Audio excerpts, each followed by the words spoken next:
Tomorrow is a day called Ekadashi here in the ashram, and it's supposed to be beneficial to fast on that day. Si vous observez le cycle naturel du corps, sur la base de ce cycle naturel, une fois par mandala, un mandala c'est 40 à 48 jours, au cours de ces 48 jours, il y a 3 jours durant lesquels votre corps n'a pas besoin de nourriture.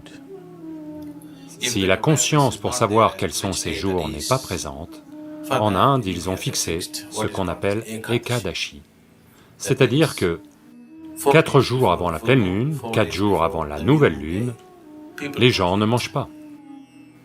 Ils se réveillent le matin, pas de petit déjeuner, pas de déjeuner, seulement après le coucher de soleil, ils mangent un repas. C'est juste pour permettre au système de se réaligner. Si vous lui donnez cette pause, c'est très bon pour votre santé et pour la façon dont votre corps fonctionne. Parce que le système a besoin de ce temps pour s'ajuster, de la nourriture tous les jours, c'est beaucoup de travail. Pour le corps, donnez-lui une petite pause. Donc, quelle est la signification spirituelle? C'est un nettoyage.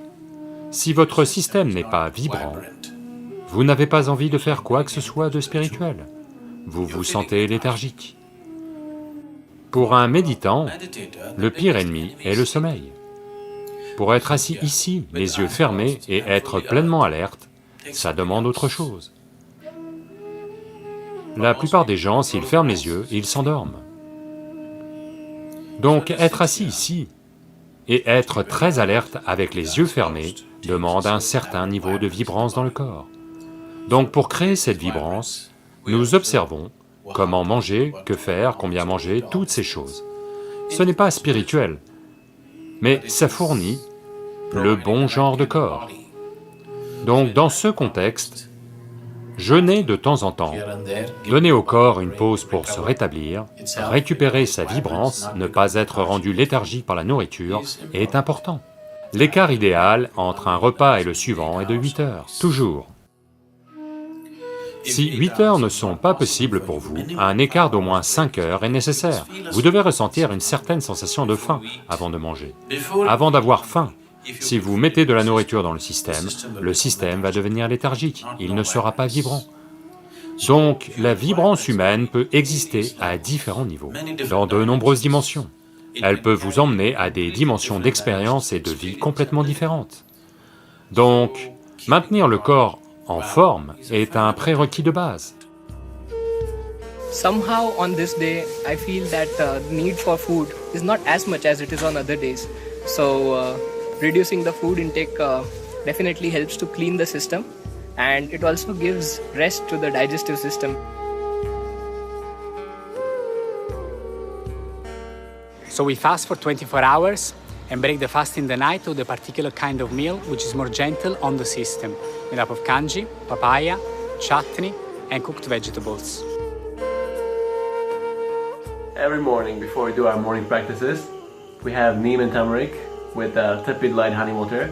Now Sadhguru says this has a lot of medicinal benefits and is very supportive for yogic sadhana.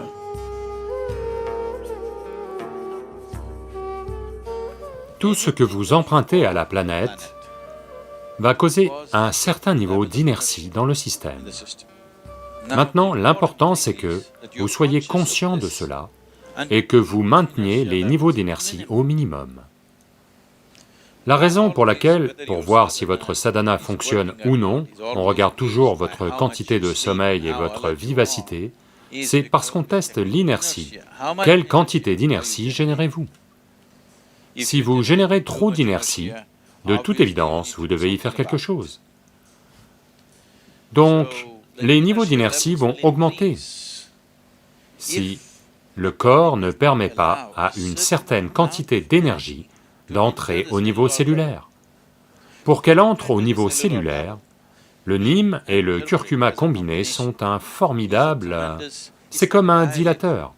Vous savez ce qu'est un dilateur? Si votre ophtalmologiste vous regarde dans votre œil, il regarde dans votre œil et ne voit pas grand-chose. Il met un dilateur, votre œil devient comme ça. Maintenant, il regarde votre œil. Donc c'est une sorte de dilateur pour l'énergie. ça dilate le corps de telle manière que ça permet à l'énergie d'entrer et de remplir chaque cavité du corps. C'est important. Autrement, si vous faites beaucoup de sadhana, pas juste. Le neem et le curcuma ne sont pas tout, ce sont des aides physiques. La sadhana en elle-même le fait. Le neem et le curcuma sont de bonnes aides parce qu'ils dilatent la structure cellulaire, de telle façon qu'elle est capable d'absorber. Pendant que vous faites vos asanas, le corps va simplement crépiter avec un autre genre d'énergie. Donc consommer du neem et du curcuma avec de l'eau et du miel légèrement mélangé fait des merveilles pour nettoyer le système en dilatant le système. Quand vous faites la sadhana, une chose c'est que ça assouplit les muscles, une autre chose, c'est comme la dilatation assouplit les muscles, cette souplesse, en conséquence, devient un moyen de progressivement faire du système une possibilité plus puissante. Donc prendre soin de son alimentation et de quelques autres choses est important, aussi important que la sadhana.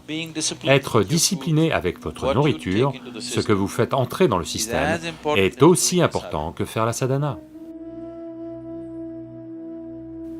L'idée c'est que, si vous prenez cette combinaison neem-curcuma tôt le matin et buvez quelque chose de chaud, cela nettoie l'estomac de manière importante. S'il y a des infections mineures dans votre estomac, elles vont disparaître, et ça tue aussi les cellules cancéreuses du corps.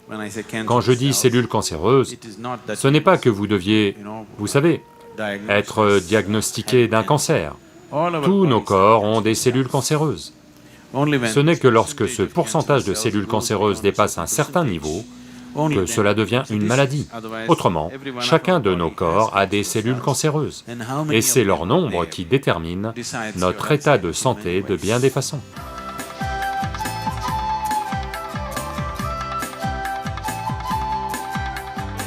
We just got done with our morning practice sessions and headed for the brunch.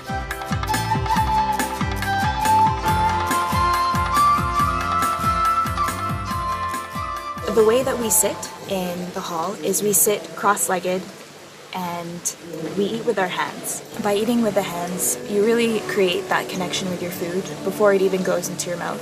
Another aspect of how we eat in the hall is we eat in silence.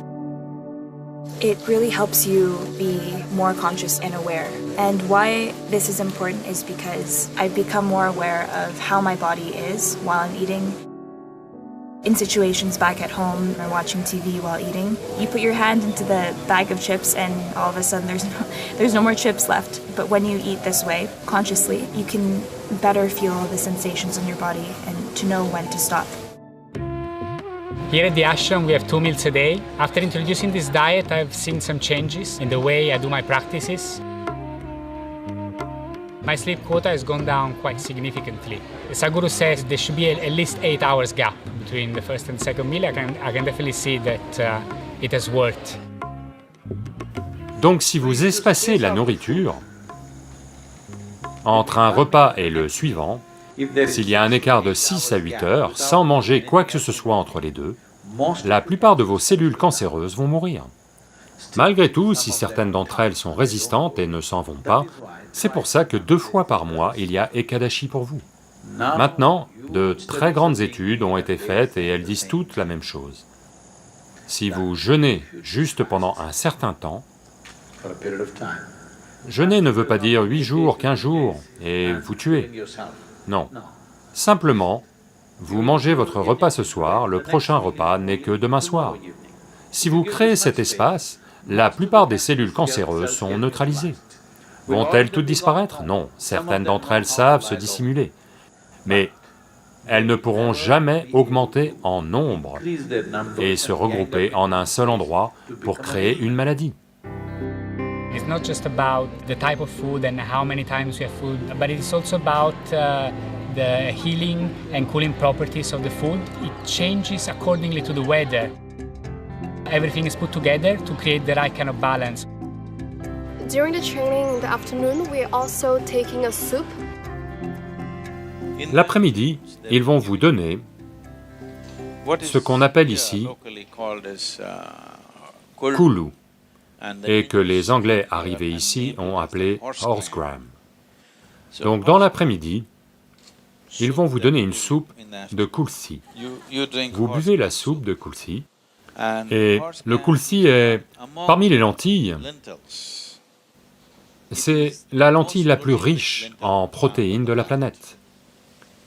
C'est très énergétique. Donc c'est pour ça que les chevaux de course sont nourris avec ce haricot qu'on appelle haricot de kulsi. Ça va augmenter la chaleur dans le corps. For my experience of taking this during this training, I would say that I never get sick like fever, cold. I can better tell what my body needs. Sometimes I feel like eating more raw food. Depending on how much energy I've exerted, I'm able to tell better because I'm eating in this conscious manner. I have definitely never enjoyed eating food this much. It's definitely a different way of eating.